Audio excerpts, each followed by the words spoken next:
Welcome along to the third instalment of Profitable Property Secrets Week, and I'm joined all this week by my co-host, Platinum Property Partners founder, Steve Bolton. You're going to be glad when this week's over, aren't you, with all these P's? Lots of P's. It's kind of based on the updated version of Steve's book of the same name, where he's really documented many of the mistakes that he's made along the way of his own personal property journey. And Steve, we reached day 3, as I said, and today we're going to talk about how dangerous it is not to understand the numbers. Talk us a little bit through why this presents such a risk. Because property and business is a game played by the numbers, primarily. So if you don't understand them, you are bringing in a huge risk, especially when you're talking about making investments worth tens, hundreds of thousands, millions of pounds in some cases. So understanding the numbers and being financially literate and competent is super important. And in my experience, there's a kind of with most things in life, there's a scale from one end of the scale to the other. At one end of the scale, you've got people who are innumerate, hated maths at school, they look at a spreadsheet and fries their brain. To the other end, where you've got, one of our franchise partners used to be the global finance director of Aviva, Norwich Union. Wow. And he had 1,000 accountants reporting to him, so he really properly understood numbers. And there's a spectrum in between.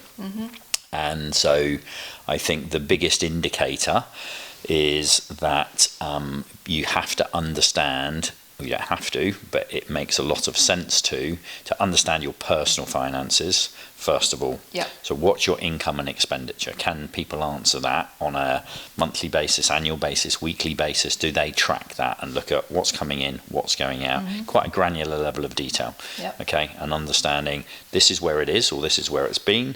Where do I want it to be in a year's time, in 3 years, in 5, and having some goals about how you want to increase that. So most people will have some aspirations as to what it is now and where they want to get to. And then the second thing is really, so that's a kind of a profit and loss, but at a personal level, income and expenditure statement. And then at a company level or an individual level, they've got the net worth, the balance sheet. What assets have you got? Houses, cars, whatever, portfolio. What liabilities, what debts do you have? Mortgages, loans. What's one less the other? That gives you your net worth figure. Okay, so do you know that? Do you know your income and expenditure and that balance, and then your net worth? At a personal level, if you do, great. If you don't, go back to square one and get that right first of all, and then you can start getting into the analysis of a deal and the numbers and the properties, because I kind of see the numbers a bit like an iceberg. Okay, the bit above that we see, the top of the iceberg, it's the house you buy and it's the financial results. The bit below is actually your beliefs around money. If somebody has always been in debt most of their life and they spend all the money and there's always more month at the end of the money, then that's a fundamental problem. You don't want to go into business or you don't want to go into property, because all you're going to do is you're going to magnify and compound that behaviour on a much bigger scale. All right, so it's about actually understanding, how do I think about money? Am I good with it? Sort it out as quickly as you possibly can. If there's gaps, and yes, you can have accountants or business partners or husbands, wives, where you might it's quite common in a relationship. There's two people, for one to be quite good at numbers and maths and the other one not to be, and you can balance you can balance that up. But I realised in 1999, when one of my businesses got into financial difficulty, that I really needed to understand the numbers, because we employed a bookkeeper and she came in. We thought, okay, well, the bookkeeper and the finance manager, they're going to do everything, But actually, they didn't. They just counted the numbers. They weren't actually making any plans and predictions. So I got educated, and I would encourage a lot of people to get educated about numbers and money. I think that's absolutely wonderful advice, because we don't actually get taught this stuff at school, and there is a lot of financial illiteracy around. I remember when I started out in property, when we were going to take an equity release from my flat in London to seed our portfolio, I didn't even know what interest rate I was on for my own mortgage. And when I think back 15 years of how little knowledge I have, it astonishes me, because I've just become like a sponge for all this kind of stuff now. I'm so hungry to learn. One of the reasons why we started Property Tribes. But where can people go? What kind of resources are there out there to help people with this number crunching that you're talking about? So there's some great books. There's like free resources. So on the Platinum Property Partners website, if you go to the tools and the resources section, there's a net worth calculator. So you can kind of go on there and just literally in 5 minutes put in the data, and it'll give you an answer, and you know your net worth done. Right. Okay, and then you can sort of say, that's where it's at. Where do I want it to get to, and how am I going to get there? You know, and then that comes into your property investment strategy. Income and expenditure statements. All right, just actually you can download them. There's little calculators. Just filling those in, or just creating or copying a template. There's loads of free ones on the internet. You know, 1 page income and expenditure, what's coming in, what's going out. So there's some really simple tools in that sense. In terms of analysing the finances of a property deal, then again, there's lots of different deal analysers. We've got one that has thousands of hours, been developed over the last 15 years. It's, you know, again, I'm a great believer that simplicity is key. Occam's razor. The simplest solution is usually the best solution. Yep. And as a principle, PPP has been built on, we want to do everything so that a 14-year-old of average intelligence can understand it. Okay, any idiot can make things complicated, right? Yeah, they really can. And so actually there's a real genius in simplicity. You know, you have to understand complexity, but to get complexity down to simplicity, that's one definition of genius. And so I love things that fit on one sheet of paper: a 1-page business plan, a 1-page marketing plan, a 1-page deal analyzer, you know, a 1-page 5-year financial forecast, a 1-page list of life goals or 5-year goals or whatever, you know. So if you can get it down to 1 page, then it's simple. People can understand it. So there's lots of resources. There's lots of books. There's a book called Profit First, which is a very good book for any kind of business owner. There's a great book. It's actually up on the shelf there, Built to Sell. If you're looking at building something, a company or a property portfolio, and you want to sell it at some point in the future. You know, so there's lots of tools actually in the book. Well, yeah. A little plug. In that chapter in that book is the sort of a financial spreadsheet that actually shows how we analyse at a very high level on 1 page, how we analyse a deal, how we look at an HMO property that will generate a lot of income, how do we go into those numbers. And so it really outlines it in the book as step by step.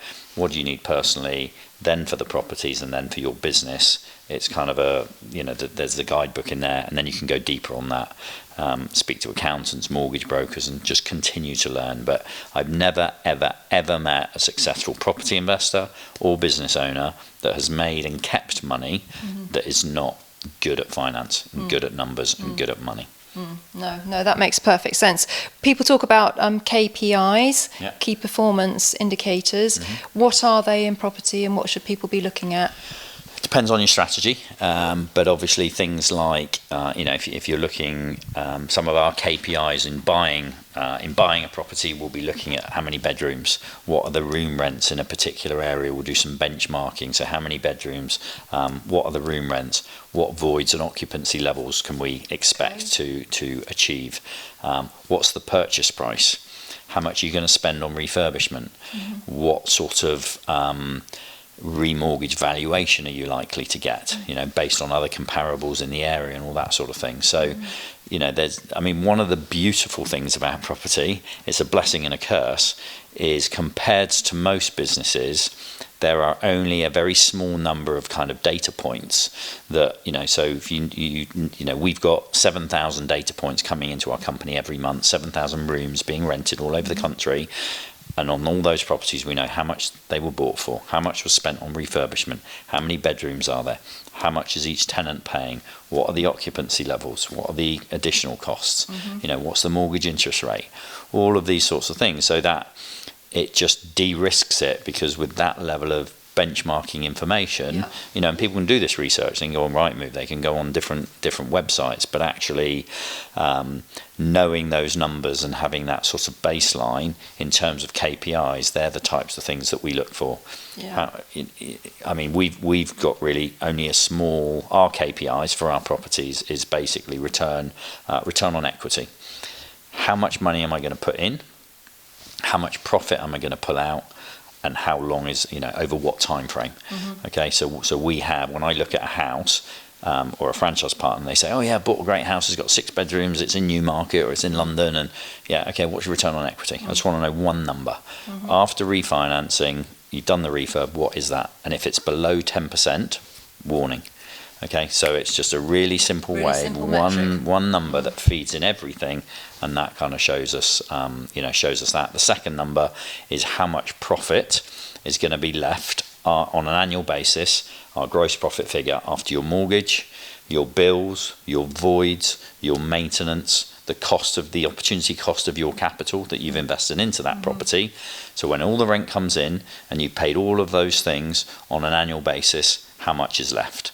And the average for us is £20,000 per property per annum after all of those costs. Can be less, can be 15,000. Our best one is 33,000 in terms of residential HMO properties.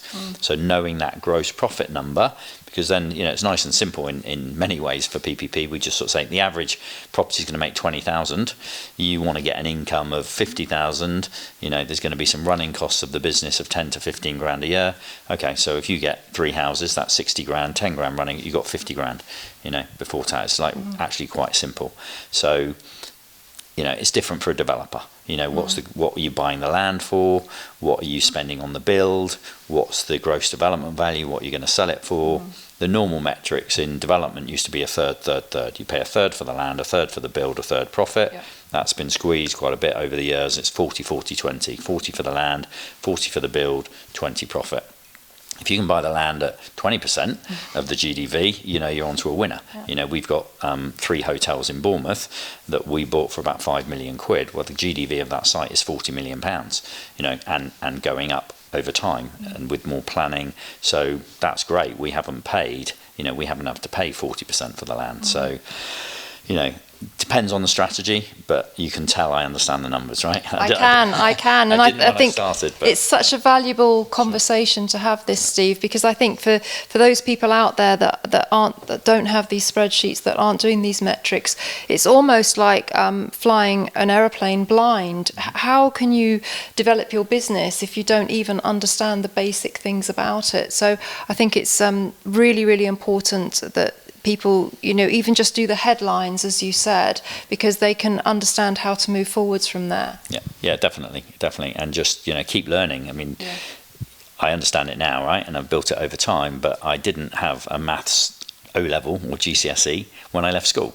Right? I wasn't that good at maths. I've sort of understood it to a degree. So it's been a constant process of learning, of making spreadsheets simple. I mean, if you ever see one of my spreadsheets or any of PPP, they're really pretty, right?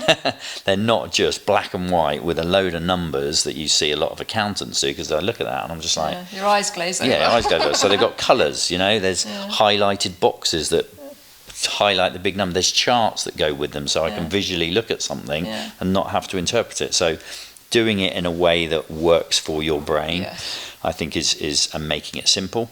And so, we deal with people of the 375 partners. Some are not very good with numbers at all, and some are super good. We built systems to cater. If we can cater for those people, everybody else will kind of take care of themselves, or can have the advanced tools and that sort of thing. So understanding numbers, it is probably the biggest risk factor apart from your health.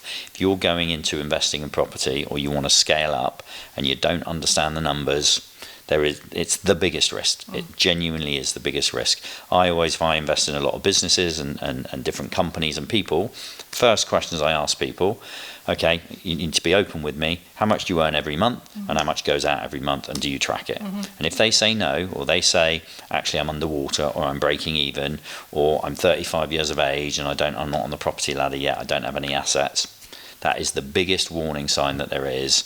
I wouldn't invest in that person. Right? If you can't manage your personal finances and generate income and generate assets and have a proven ability to do that, so it's a big warning sign. Indeed, and you've proven that you can learn how to do it even Sure. if you don't have a natural aptitude towards maths. So, it's been so valuable, this session, Steve. Thank you for that.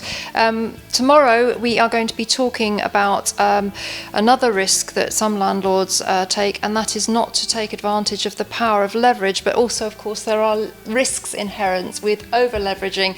So that's what we'll be talking about tomorrow as our Profitable Property Secrets Week continues, powered by PPP, Steve's company. So join us again tomorrow.